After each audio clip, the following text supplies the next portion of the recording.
Je vais vous parler du respect. C'est un mot qui est très employé, y compris dans les milieux les plus frustres. À partir de quel moment quelqu'un doit-il être respecté? C'est un des commandements d'ailleurs dans la Bible. Respecter les parents, honorer ses parents. Alors, est-ce que tout le monde a le droit au respect? Et j'emploie le mot droit, comme on dit, j'ai droit à ceci et droit à cela.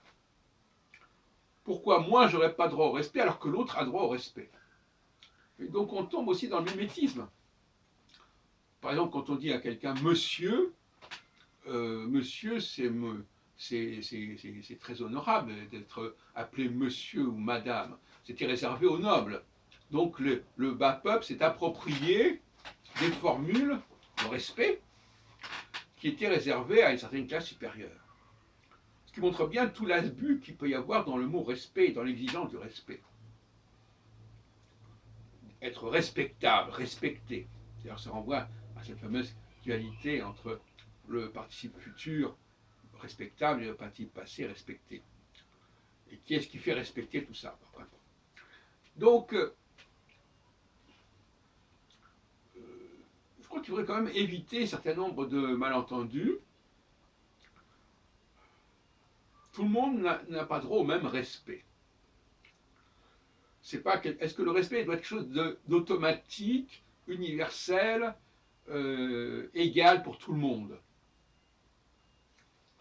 Curieusement, en anglais, le mot respect, normalement, c'est tenir compte des choses. Respecter le code de la route, ça veut dire observer le code de la route. Celui qui ne sait pas à qui il parle, est-ce qu'il le respecte?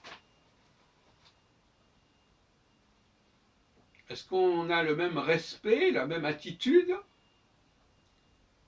Est-ce que le respect, c'est avoir une attitude appropriée à la personne à qui on s'adresse, ou est-ce que c'est une attitude standard? C'est la question qui se pose. Moi, je pense que c'est un grave problème. Parce que appliquer une attitude standard à quelqu'un qui est au-dessus du standard ou en dessous du standard, ça fait problème. Par exemple, un enfant de 5 ans, est-ce qu'il a le droit au même respect que quelqu'un qui a 40 ans ou 60 ans? Est-ce que quelqu'un qui a une activité mécanique a le droit au même respect que quelqu'un qui a une activité d'écriture, de création? Voilà une question extrêmement grave. Parce qu'on s'aperçoit aujourd'hui